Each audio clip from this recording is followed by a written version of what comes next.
Салют, піпл! З вами Human і як завжди ковточок смачної та корисної інформації для вас. Так, це воно.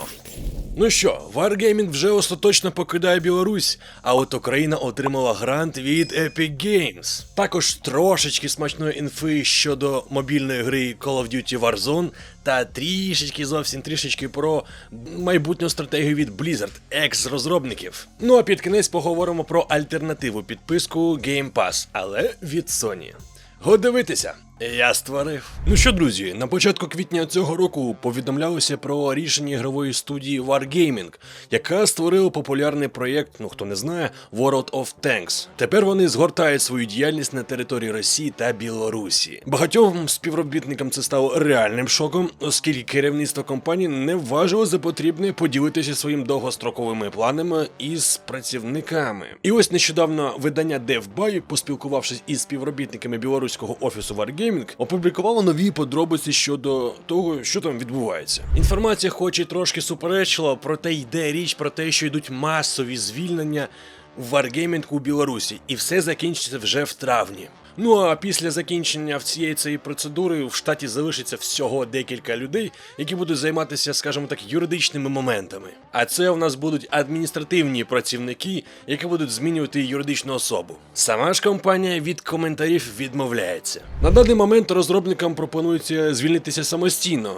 пропонуючи компенсацію 4 зарплатами. А якщо працівник погоджується на 3, то йому обіцяють допомогти із складанням резюме та пошуком роботи. Деякі поспішають звільнитися, звичайно, тому що вони побоюються, що залишаться без виплат. Інші ж навпаки сподіваються на переведення на іншу юрособу, щоб знайти інші собі робочі місця, можливо навіть кращі. І крім того, у працівників більш недійсне корпоративне медичне страхування, спортивні абонементи, закриті їдальні, а з корпоративної пошти запроваджено премодерацію. Яке майбутнє чекає на World of Tanks та дітища Wargaming, поки що ми не знаємо. Проте подивимось. Проте не одними іграми ми з вами єдині. Є й інші теми, іноді більш гуморні, а іноді більш величні. А для цього існує україномовний канал Діаруш. Вони розглядають та перекладають треди з американського сайту Reddit.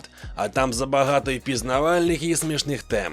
Тож, якщо хочеш приємно скоротати свій вечір, підписуйся, не пожалієш. Ну і підтримуй українськомовний YouTube, друже. Посилання в описі під відео. Давай, газуй. Epic Games видала грант українській студії Frogwares, яка зробила гру Sherlock Holmes. Компанія написала, що вона вже отримала грошову нагороду від Epic Mega Grants, проте яка там сума конкретно, ніхто не відповів. Ці кошти Frogwares спрямує на допомогу співробітникам, які були змушені переїхати у безпечніші регіони України та в інші держави. Також у компанії додали, що війна відзначилась і на фінансовій стабільності студії, а завдяки гранту вони зможуть придбати обладнання, яке потрібне для розробки ігор та, звичайно, перенесення інфраструктури даних. Frogwares подякував Epic і спільноті та додала, що скоро розповість детальніше про свої проєкти. Ну а ми, у свою чергу, бажаємо їм успіхів та натхнення.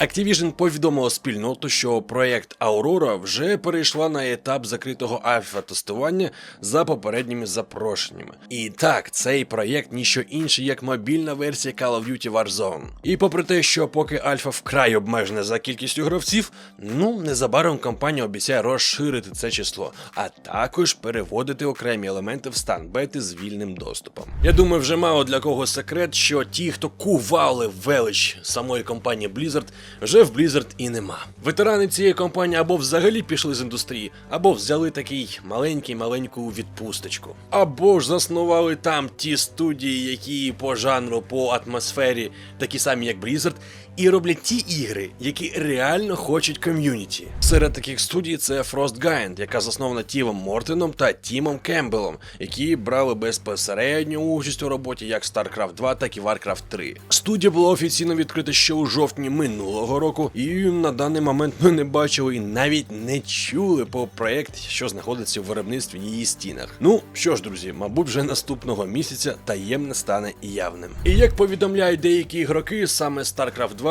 їм надійшло письмо від Frostgiant, що 9 травня на Summer Game Fest буде, здається, презентація нової гри екс-розробників ігор із Blizzard.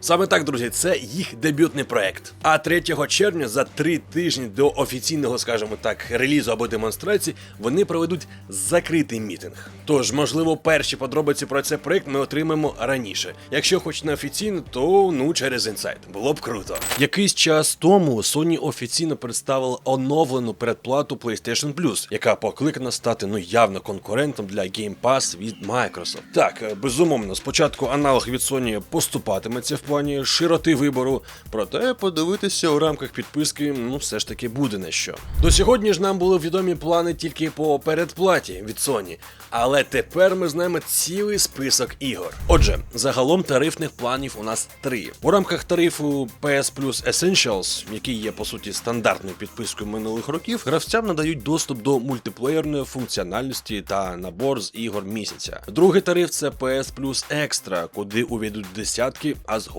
і сотні ігор. І третій, останній, це тариф преміум. Крім усього раніше перерахованого, також додає ігри для минулих поколінь PlayStation за допомогою стрімінгу через сервіс PlayStation Now. І більш того, жителям держав, де стрімінг ігор поки що не реалізований, натомість запропонують делюкс варіант PS Plus. Тобто це те саме, що преміум, але без стрімінгу. І отже, каталог ігор для PS4 та PS5 на старті буде виглядати таким чином. Можете класнути на паузу та подивитися. А це каталог та підбірка класичних ігор. Непогано для початку, чи не так? І ось вам стрімінгові версії ігор. Теж виглядає доволі смачно. І нарешті, до складу підписки у її дорогих варіантах увійде великий перелік ігор від Ubisoft, включаючи, звісно, Assassin's Creed Valhalla, For Honor, Far Cry 4 та багато інших. А наразі, друзі, в мене для вас на сьогодні все.